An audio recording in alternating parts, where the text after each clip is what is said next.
പറഞ്ഞു, സാറിനെ കാണാൻ ഞാൻ വരികയാണ്, ഞങ്ങൾ രണ്ടുപേരും വരികയാണ്. ഞാൻ ചോദിച്ചു എന്താണ് വിഷയം? ഇല്ല സാറ് ഞങ്ങളെ ഇൻസ്പയർ ചെയ്തു, ഞങ്ങളിപ്പോ ഒരു ബിസിനസ് ആരംഭിച്ചു, അത് വിജയമായി തീർന്നു, അതിനൊരു സമ്മാനം തരാൻ വരികയാണ്. ഞാൻ ചോദിച്ചു എന്താണ് സമ്മാനം? സാറ് ഒരു 5 കിലോ കരിമീനാണ്.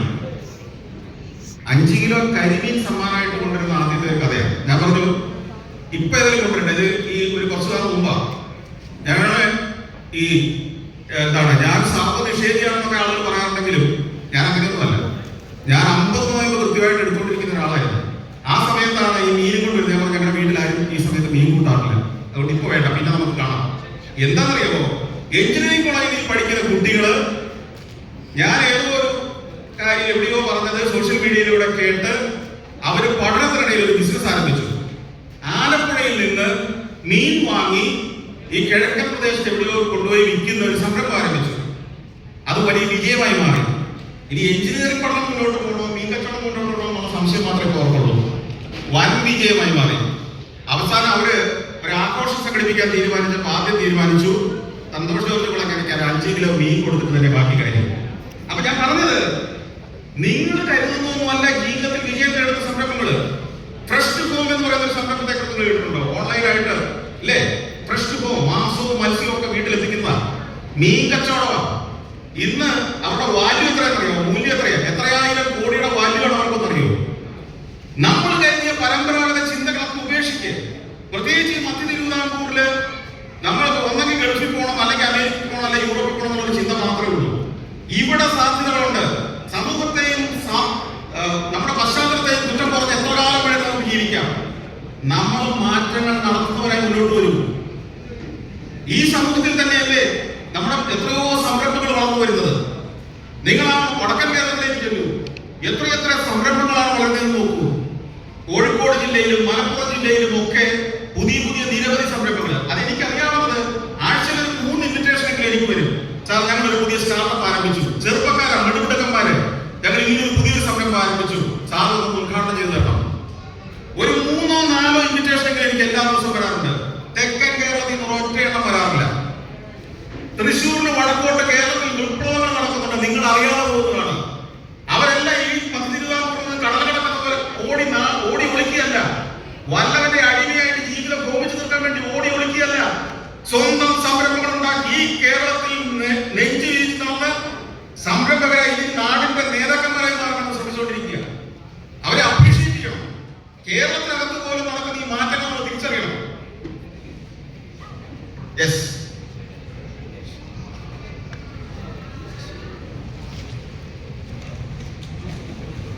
സാറേ, നമസ്കാരം.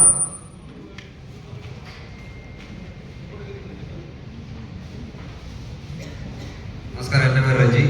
എനിക്ക് ചോദിക്കാനുള്ള, സാറിൻ്റെ ഒരുപാട് പ്രോഗ്രാം കാണാറുണ്ട്.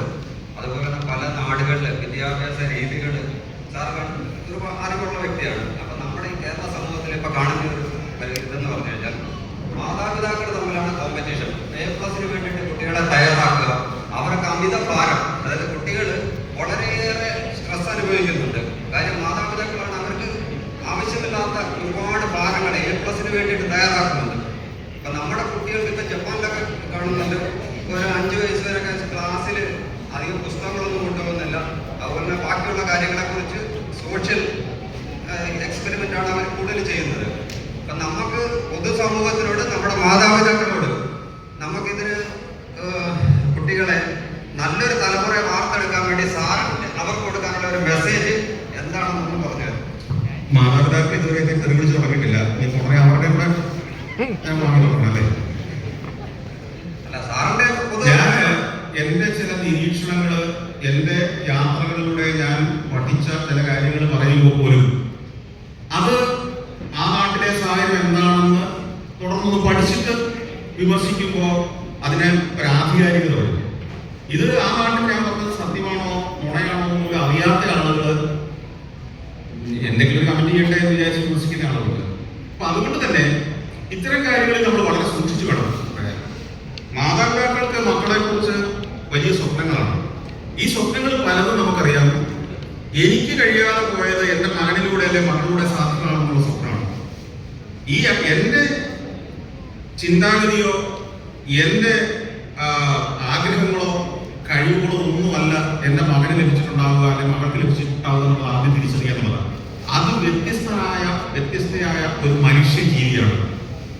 നമ്മൾ 40 കൊല്ലമോ 30 കൊല്ലമോ മുമ്പ് ജനിച്ചപ്പോൾ അല്ലെങ്കിൽ 35 കൊല്ലമോ 45 കൊല്ലമോ മുമ്പ് ജനിച്ചപ്പോൾ അന്നത്തെ സാഹചര്യങ്ങളിൽ വളർന്ന് നമ്മുടെ സ്വപ്നങ്ങൾ ആ സാഹചര്യത്തിന് അനുകൂലമായി രൂപപ്പെട്ടതാണ്.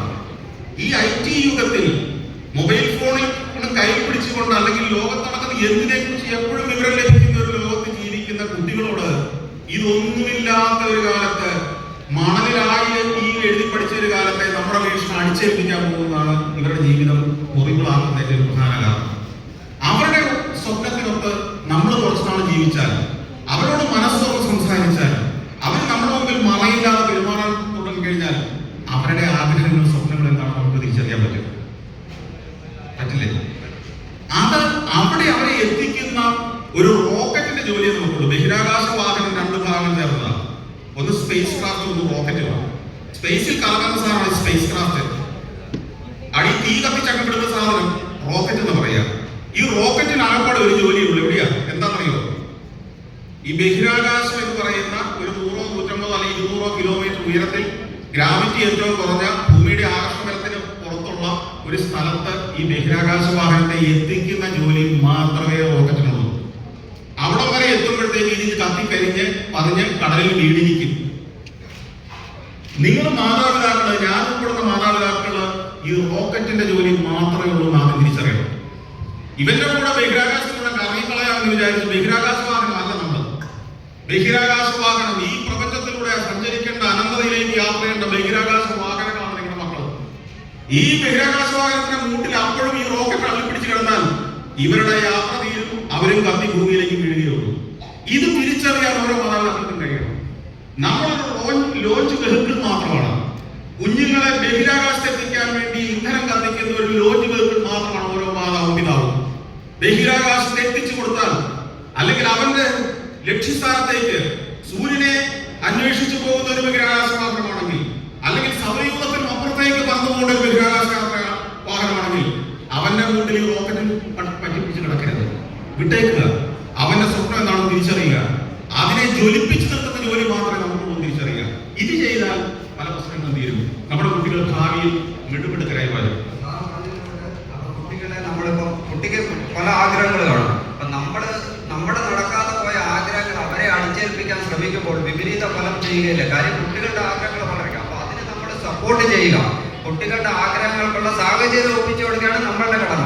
അതിന് അല്ലാതെ സംഭവിച്ചു കഴിഞ്ഞാൽ ഈ ഗുണത്തിനേക്കാളേറെ ദോഷം സംഭവിക്കില്ലേ? എന്താണ് സാറിന് പറയാനുള്ളത്? അതിനെ ഞാൻ പറഞ്ഞത്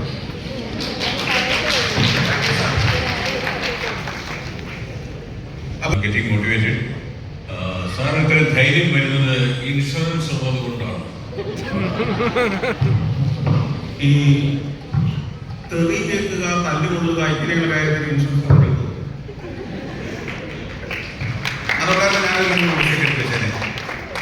കാരണം നമ്മൾ ധൈര്യം ഒരു കാര്യം പറയുമ്പോൾ നമുക്ക് ഈ 27 വർഷമായി ഒരാളെ കൂസാതെ, ഒരാളുടെ സൗജന്യമൊന്നും വാങ്ങാതെ, ആരുടെയും പരസ്യം പോലും പുറകെ നമ്മൾ മേടിക്കാതെ ഒരു ലോകയാത്ര നടത്തി, അത് പഠിച്ച് ഗവേഷണം നടത്തി ഏറ്റവും ആധികാരികമായി ഒരു കമ്മിറ്റ്മെന്റായി അത് ടെലിവിഷൻ ചാനലിൽ, ഏഷ്യാനെറ്റ് ആദ്യകാലത്ത്, പിന്നീട് സ്വന്തം ടെലിവിഷൻ ചാനലിൽ പരിപാടി ചെയ്യുകയും അതിൽ വ്യക്തമായി കാര്യങ്ങൾ പറയുകയും ലോകം എന്താണെന്ന് നമ്മളെ കൊണ്ട് അറിയാവുന്ന മട്ടിൽ പരമാവധി ശ്രമിച്ച് പഠിക്കുകയും ചെയ്ത ഒരാൾക്ക് അത് ഉറച്ചു പറയാനുള്ള ധൈര്യമില്ലെങ്കിൽ പിന്നെ എന്തിനാണ് ഈ ഭൂമിയിൽ ജീവിക്കുന്നത് എന്നുള്ള ചിന്ത കൊണ്ട് തന്നെയാണ് ഞാനത് പലപ്പോഴും തുറന്നു പറയുന്നത്.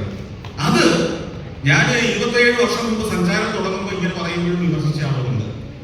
അവരൊക്കെ ഇന്ന് സഫാരിയുടെ സ്ഥിരം പ്രേക്ഷകരായി മാറി, അന്ന് താങ്കൾ പറഞ്ഞതായിരുന്നു ശരിയെന്ന് സമ്മതിക്കുന്നവരായി മാറിയെന്ന്. അതുകൊണ്ട് ഇന്ന് ഞാൻ പറയുന്നത്, നിങ്ങൾക്ക് ഇന്ന് വിഷമം തോന്നിയാലും, നിങ്ങൾക്കത് ഇന്ന് സമ്മതിച്ചു തരാൻ ബുദ്ധിമുട്ട് തോന്നിയാലും, നിങ്ങൾ 25 വർഷം കഴിഞ്ഞ് ജീവിച്ചിരിക്കുന്നുണ്ടെങ്കിൽ അതൊന്നും ഇത് സമ്മതിക്കേണ്ടി വരും. കാരണം നിങ്ങൾക്കറിയാം, ലോകം കണ്ടിട്ടുള്ള പ്രതിഭാശാലികളും പ്രതിഭകളും ഒക്കെ പറഞ്ഞിട്ടുള്ളൊരു കാര്യം, നിങ്ങൾ, സ്വാമി വിവേകാനന്ദൻ പറഞ്ഞിട്ടുണ്ട്, നിങ്ങളൊരു കിണറ്റിലെ തവളയായി ജീവിക്കുമ്പോൾ ലോകത്തെക്കുറിച്ച് ഒരു ധാരണയുള്ളവരായിരിക്കില്ലായിരുന്നു. ഒരിക്കൽ അദ്ദേഹം പറഞ്ഞ കഥ ഇതാണ്.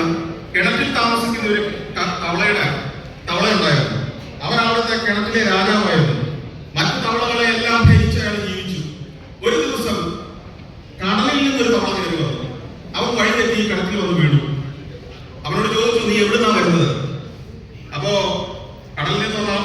പറഞ്ഞു ഞാൻ വരുന്നത് കടലിൽ നിന്നാണ്. അപ്പോ ഈ കടൽ എന്ന് പറഞ്ഞാൽ എന്താണെന്നായി കിണറ്റിലെ തവളയുടെ ചോദ്യം. അദ്ദേഹം പറഞ്ഞത് വലിയൊരു ജലാശയമാണെന്ന് പറഞ്ഞു. അപ്പോ തവള, കിണറ്റിലെ തവള കിണറിന്റെ ഒരു സൈഡിലെ കല്ലിൽ നിന്ന് മറ്റേ മൂലയ്ക്ക് കല്ലിലേക്ക് ഒരു ചാട്ടം ചാടിയിട്ട് ചോദിച്ചു, കടൽ എന്ന് പറഞ്ഞാൽ ഇത്രയും വരുമോ എന്ന്. ലോകം കണ്ടവരും കാണാത്തവരും തമ്മിൽ ഈ ചോദ്യമാണ് വ്യത്യാസപ്പെടുത്തുന്നത്.